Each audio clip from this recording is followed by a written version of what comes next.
President Bone Spurs wants the United States to have a space force. How do you science that?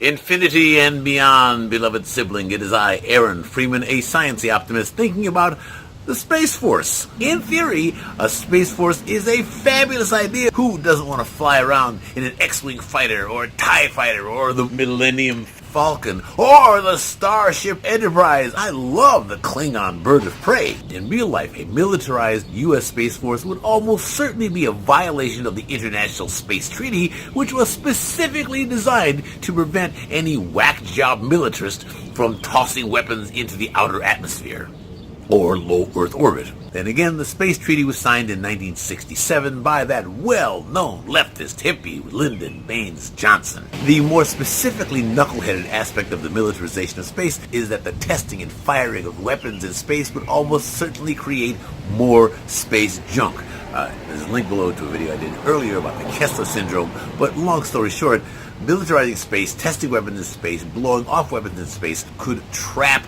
humanity on the planet and make the exploration of space wholly, completely, and entirely impossible. On the other hand, a U.S. space colonization force would be the bomb. The cool thing about colonizing space is that all the technologies you develop are designed specifically to keep human beings alive. How do you protect human beings from radiation? How do you have cheap, low-cost, highly portable medical devices? How do you help people get along during the 6 months they'll spend inside a tin can traveling to Mars? These are all technologies that are immediately applicable here on the planet Earth, as opposed to the Space Force that Bone Spurs is proposing, which would apparently protect U.S. satellites from threats that do not exist, just as the current 5 branches of the military protect us from earthbound threats that do not exist and are inconceivable except in the minds of very fevered, very greedy military contractors. The good news is that the U.S. military-industrial complex is so inefficient, corrupt, and slow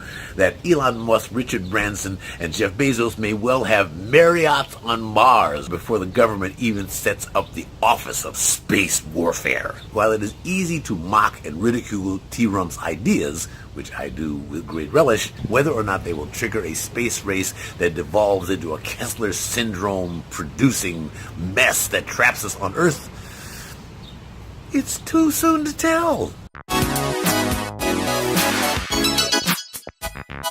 Thank you immensely much for watching all the way to the end, beloved sibling.